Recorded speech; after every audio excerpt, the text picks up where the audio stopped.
Om Shanti. Good morning. 2 जुलाई 2021 आज शुक्रवार है। आज की मुरली में प्यारे पापा ने हम बच्चों से कहा है कि बच्चे, अब तक तुम सुनी सुनाई बातों पर चलते आए हो, अब मेरी मत पर चलो। मैं जो सुनाता हूँ वह सुनो। और फिर प्यारे बाबा ने कहा है कि जो अच्छे पुरुषार्थी बच्चे हैं तो उनकी निशानी यही होगी कि वह मदर और फादर को पूरा पूरा फॉलो करेंगे और उनकी जो अवस्था है वह अचल अडोल स्थिर होंगी। वो महावीर होंगे, उनको ही महावीर कहा जाता है। और वह अपनी जीवन पर तरस खाएंगे, पूरा अटेंशन रखेंगे और कैसे भी करके समय निकाल कर बाबा को याद करने के लिए जरूर बैठेंगे। तो ये अच्छे पुरुषार्थी बच्चों की निशानी प्यारे बाबा ने बताई है। अभी हम विस्तार से सुनते हैं प्यारे बाबा के मधुर महावाक्य, ईश्वरीय महावाक्य अर्थात मीठी मुरली। आज बाबा कहते हैं, मीठे बच्चे, अभी तक तुम सुनी सुनाई बातों पर चलते आए, अब बाप तुम्हें डायरेक्ट सुनाकर आप समान नॉलेजफुल बनाते हैं। बाबा ने कहा, मीठे बच्चे, अभी तक तुम सुनी सुनाई बातों पर चलते आए, अब बाप तुम्हें डायरेक्ट सुनाकर आप समान नॉलेजफुल बनाते हैं। आज की मुरली में प्रश्न है, अच्छे पुरुषार्थी बच्चों की निशानी तथा उनकी अवस्था का गायन क्या है? अच्छे पुरुषार्थी बच्चों की निशानी तथा उनकी अवस्था का गायन क्या है? उत्तर है, अच्छे पुरुषार्थी बच्चे मदर फादर को पूरा पूरा फॉलो करेंगे, अपनी जीवन पर तरस खाएंगे, पूरा पूरा अटेंशन रखेंगे, थोड़ा भी समय निकाल बाबा की याद में जरूर बैठेंगे। उनकी अवस्था का गायन है अचल अडोल स्थिर, उन्हें ही महावीर कहा जाता है। मुरली में गीत बजा है, भोलेनाथ से निराला और कोई नहीं, ऐसी बिगड़ी को बनाने वाला और कोई नहीं। ओम शांति। भक्ति मार्ग में दुनिया सिर्फ गाती है। तुम बच्चे अभी समझते हो, भक्ति मार्ग में हम भी गाते थे। अब वही भोलानाथ सम्मोह के। भोलानाथ अक्षर भक्ति मार्ग का है, ज्ञान मार्ग का अक्षर है शिव बाबा। तुम समझते हो, अनादि बने बनाए ड्रामा प्लान अनुसार अब संगम युग पर बाप को आकर हमसे यह पुरुषार्थ कराना ही है। कल्प कल्प पुरुषार्थ कराते आए हैं। कितना समय तुम बच्चों ने भक्ति की है यह भी सिद्ध कर बतलाते हैं। जिन्होंने पहले पहली भक्ति शुरू की है वही आकर ज्ञान लेंगे और फिर सूर्यवंशी बनेंगे। सतयुग में सिर्फ एक लक्ष्मी नारायण तो नहीं आते, उनकी डिनाइस्टी भी है ना। उसको कहा जाता है दैवी वर्ण। भारत में दैवी वर्ण था, अब आसुरी वर्ण है। यह है संगम। अब आसुरी से दैवी वर्ण में जाना है। बरोबर यह महाभारत लड़ाई भी वही है जो गाई हुई है, सिर्फ नाम शिव के बदले कृष्ण का डाल दिया है। एक गीता खंडन हुई तो सब शास्त्र खंडन हो जाते हैं। मूल बात गीता की है। गीता पाठशालाएं व गीता भवन कितने हैं? गीता ज्ञान सुनने की पाठशाला, खुद सुनाने वाला है नहीं। जो होकर जाते हैं वह फिर गायन चलता है। बच्चों को तो रोज बाप बहुत प्यार से समझाते हैं। बच्चे जानते हैं बाबा प्यार का सागर है, सबको प्यार से सिखलाते हैं। बाबा कभी गुस्सा नहीं करते, सदैव प्यार से समझाते हैं। बच्चे, तुम सतो प्रधान थे, फिर पुनर्जन्म लेते आए हो। तुम भारतवासी ही असुल देवी देवता धर्म के हो, यह भी बतलाते हैं। पहले पहले वर्षा लेने कौन आएंगे? जिन्होंने कल्प पहले लिया है वही कहेंगे, बाबा आपके सिवाय हमारा सहायक और कोई नहीं। बाप क्षमा भी तब करेंगे जब संगम युग पर होगा। यह तो बच्चे जानते हैं कि रावण राज्य और राम राज्य यहाँ ही होता है। रावण राज्य है तब तो राम राज्य चाहते हैं। तुम जब शिव बाबा कहते हो तो बुद्धि निराकार तरफ ही जाती है, निराकार ही याद आता है। आत्मा ही बाप को पुकारती है। ऐसे भी नहीं कि परमात्मा कोई बैठ सुनते हैं। बाप समझाते हैं ड्रामा प्लान अनुसार पतितों को पावन बनाने के लिए तो मैं शरीर में आता हूँ। ऐसे नहीं कि पुकार सुनकर आता हूँ। भक्ति जब पूरी होती है तब मुझे आना ही है। ये समझने की बातें हैं। बस समय आता है, बच्चे पुकारने लगते हैं। यह तो कहा लिखा हुआ नहीं है कि कब आएंगे। उन्होंने कल्प की आयु रॉन्ग लिख दी है। यह चित्र घर घर में होने चाहिए, जो रोज देखे और याद करे कि यह बाबा, यह दादा, यह वर्षा। बाप कहते बच्चे सतो प्रधान बनने के लिए मुझे याद करो तो खाद निकल जाएगी। यह युक्ति बाप ही समझाते हैं। यह बाप भी कहते हैं मैं भी पुरुषार्थ करता हूँ। बच्चे एक दो को सावधान कर उन्नति को पाना है। ये चित्रों की समझानी बहुत अच्छी है। शिव बाबा ब्रह्मा द्वारा स्थापना कर रहे हैं। सामने महाभारत लड़ाई खड़ी है। इतने अनेक धर्म विनाश होंगे, उसके लिए लड़ाई जरूर चाहिए। यह बातें बच्चों को भूलनी नहीं चाहिए। बरोबर अब कलयुग घोर अंधियारा है। कितने ढेर मनुष्य है, जरूर विनाश होना है। सत्युग में एक धर्म होगा, जरूर 84 जन्म का चक्र भी उन्होंने ही लगाया है। यह तो सहज है। बाकी इतने सब धर्मों का जरूर विनाश होगा, फिर एक धर्म की स्थापना बरोबर हो रही है। सर्व का सद्गति दाता बाप है। बाप से ही बच्चों को वर्षा मिलता है। बच्चे जानते हैं हम जो यह पढ़ाई पढ़ते हैं वह भविष्य 21 जन्मों के लिए पढ़ते हैं। भगवान उवाच मैं तुमको पढ़ाकर 21 जन्मों के लिए स्वर्ग का मालिक बनाता हूँ। सूर्यवंशी चंद्रवंशी घराने की बरोबर स्थापना होती है।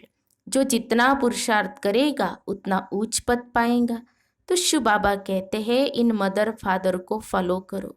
इन्हों को सूक्ष्म वतन वैकुंठ में भी देखते हो, अपने को भी देखते हो। हम भी महाराजा महारानी बनते हैं। वैकुंठ का भी साक्षात्कार होता है, मानते भी है। बरोबर भारत वैकुंठ था, श्री कृष्णपुरी थी, आज कंसपुरी है, कल कृष्णपुरी होगी। रात बदल दिन होना है। यह है आधा कल्प बेहद का दिन और आधा कल्प बेहद की रात। अंधियारे में ठोकरे ही खाते रहते हैं। ब्रह्मा की रात 100 ब्राह्मणों की रात। फिर तुम ब्राह्मण से देवता बनते हो। सत्युग में ब्राह्मण होते नहीं, देवता होते हैं। यह भी बच्चे जानते हैं। भारत पवित्र राजस्थान था, फिर अपवित्र राजस्थान बना है। भारत सदैव राजस्थान रहा है। राजाई चलती आती है और धर्म वालों की शुरू से ही राजाई नहीं चलती है। भगवान ही राजाई स्थापन करते हैं। भगवान ही आकर राजयोग सिखलाते हैं। वह है निराकार ज्ञान का सागर, सुख का सागर। तुम जानते हो बाबा से हमको वर्षा मिल रहा है। जरूर हमारे पुरुषार्थ की देरी है। जितना जो पुरुषार्थ करेंगे, जितना रास्ता बताएंगे। बाप कहते हैं मुझ बाप को याद करो तो तुम पति से पावन दुनिया के मालिक बन जाएंगे। कितना सहज है। लौकिक माँ बाप ज्ञान में अगर है तो बच्चों को भी आप समान बनाना पड़े। माँ बाप सच्ची कमाई करते हैं तो बच्चों को सच्ची कमाई करानी चाहिए। कोई कोई बच्चे अच्छे होते हैं, कहते हैं हम रूहानी पढ़ाई पढ़कर घर घर में यह पैगाम देते रहेंगे। तो बाप भी कहते हैं कि पैगंबर और मैसेंजर मैं हूँ। तुमको मैसेज देता हूँ कि घर चलो, और धर्म स्थापक तो सिर्फ आकर अपना अपना धर्म स्थापन करते हैं। मैं सबको मैसेज देता हूँ कि अब वापिस चलना है। यह दुनिया अब रहने के लायक नहीं है। मुझे याद करो तो पावन बन जाएंगे। तुम पावन थे, फिर रावण ने पतित बनाया है। मैं फिर पावन बनाने आया हूँ। थोड़े समय में ही यह बॉम्ब्स आदि चलेंगे तो समझेंगे यह वही महाभारत लड़ाई है। तो जरूर भगवान भी होगा, परंतु वह समझते हैं गीता का भगवान कृष्ण है।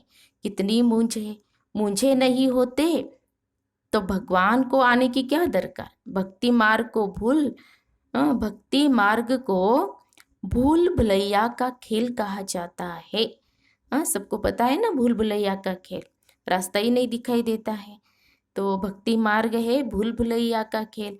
अब बाप कहते मुझे याद करने से सब भूले खत्म हो जाएंगी। आगे अपने को देह समझते थे, अब अपने को देही अर्थात आत्मा समझते हो। यह सावधानी बाप ही देते हैं कि बच्चों देही अभिमानी बनो। यहाँ तुम बाप के सम्मुख बैठे हो, वहाँ सेंटर्स पर बच्चियाँ बैठ समझाएंगी कि शिव बाबा ऐसे कहते हैं। यहाँ तो डायरेक्ट बाप कहते मैं आत्माओं से बैठ बात करता हूँ। तुम बच्चे जानते हो बाबा इन द्वारा हमको समझा रहे हैं। यह बड़ा कल्याणकारी मेला है। बाप कहते हैं निरंतर मुझे याद करो। बाबा से हमको स्वर्ग का वर्षा लेना है। बाप और स्वर्ग को याद करना है। कोई भी विकर्म नहीं करना है। अगर विकर्म करेंगे तो 100 गुना बन जाएगा। विकर्म कराने वाली है माया, उस पर जीत पानी है। इसलिए हनुमान महावीर की कथा है। तुम हनुमान महावीर हो ना, हम तो बाबा के बन गए, माया से हार नहीं सकते। तो बाबा को याद करते करते सतो प्रधान विक्रमाजित बन जाएंगे। नहीं बनेंगे तो अपना पद भ्रष्ट करेंगे। पुरुषार्थी बच्चे जो होते हैं वह अपनी जीवन पर तरस खाते हैं। कुछ भी हो जाए याद की यात्रा में रहेंगे, अचल अडोल स्थिर रहेंगे। विनाश तो होना ही है। सबके काका चाचा मामा गुरु गोसाई आदि सब खत्म हो जाते हैं। सतगुरु कहते हैं मैं तुमको साथ ले जाने आया हूँ। मनुष्य तो बिल्कुल अंधियारे में है। तुम जानते हो शिव बाबा हमको साथ ले जाएंगे। कहते हैं ना काल खा गया, परंतु मैं तो तुमको शांति धाम में ले जाता हूँ। आत्मा शरीर छोड़ चली जाती है, काल नहीं ले जाते, आत्मा को निकलना होता है। अब तो मैं खुद आया हूँ तुमको वापिस ले जाने। बाबा कोई मारने आया है क्या? नहीं, तुमको पुराना शरीर छोड़ना है। आत्मा तमो प्रधान से सतो प्रधान होनी है। अब 5 तत्व भी तमो प्रधान है, इसलिए शरीर भी ऐसे बनते हैं। वह सतो प्रधान तत्व से तुम्हारे शरीर भी कोरे बनेंगे। बाप कहते हैं मैं फिर से सतयुगी आदि सनातन देवी देवता धर्म स्थापन करता हूँ।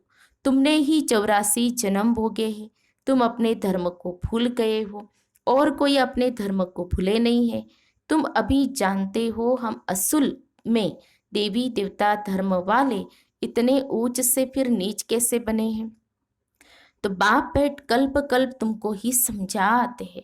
तुम फिर औरों को समझाते रहेंगे। अब 84 का चक्र पूरा होता है। विनाश सामने खड़ा है। स्वर्ग का मालिक बनने के लिए अपने को लायक बनाना है। वह बनना है याद से।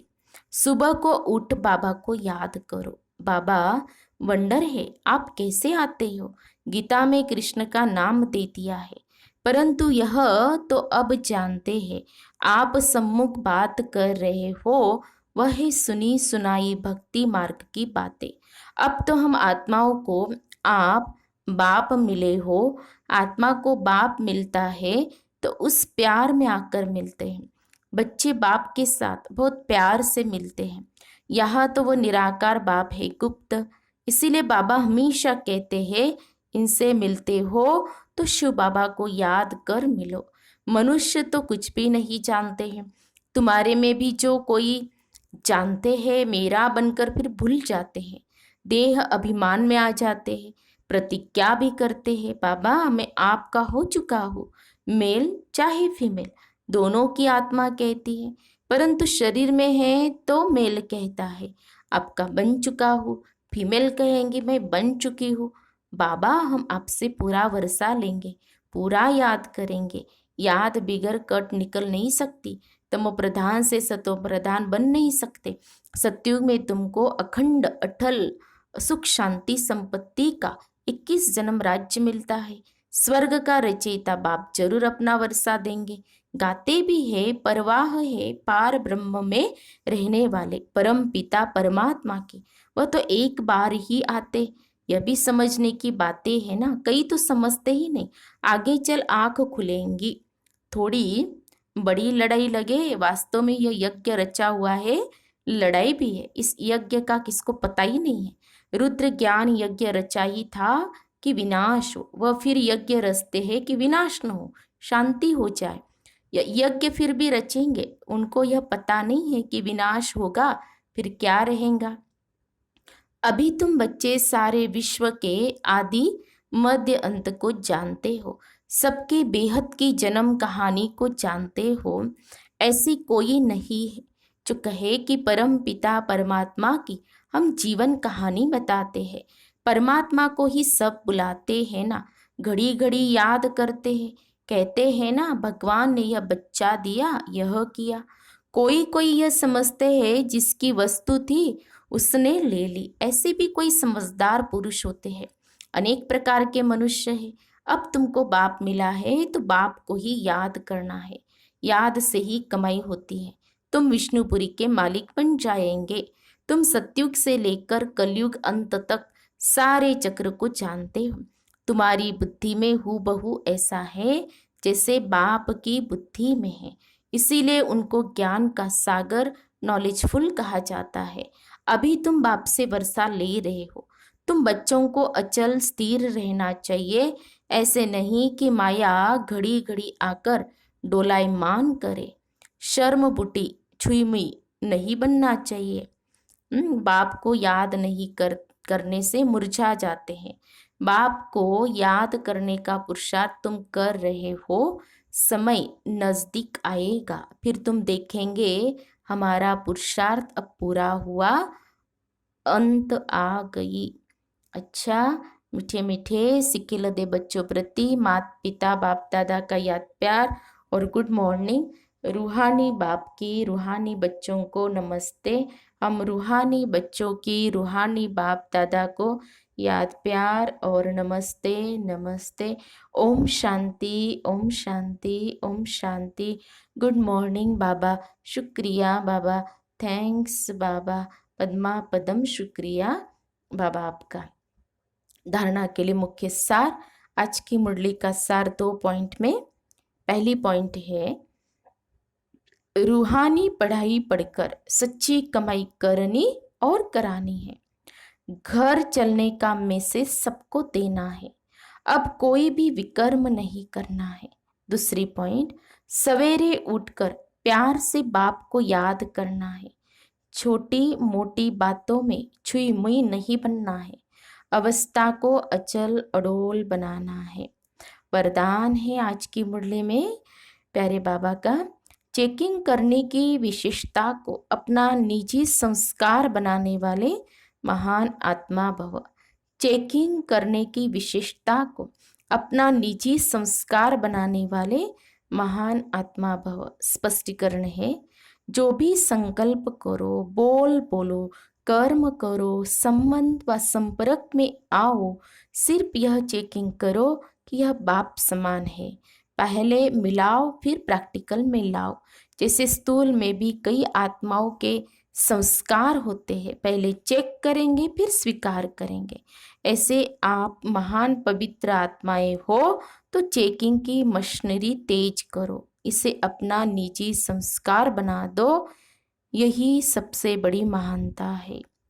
स्लोगन है, संपूर्ण पवित्र और योगी बनना ही स्नेह का रिटर्न देना है। संपूर्ण पवित्र और योगी बनना ही स्नेह का रिटर्न देना है। तो हम सब ने सुने प्यारे बाबा के मधुर महावाक्य, ईश्वरीय महावाक्य। तो आज प्यारे बाबा ने जो अच्छे पुरुषार्थी बच्चों की जो निशानी है और अवस्था का जो गायन है जो बताया है, तो हम सभी अटेंशन जरूर देंगे, स्वयं पर चेक करेंगे, खुद को चेक करेंगे और फिर चेक करके अपने जीवन में उन बातों को अवश्य लाने का प्रयास करेंगे, धारण करेंगे। ओम शांति ओम शांति ओम शांति।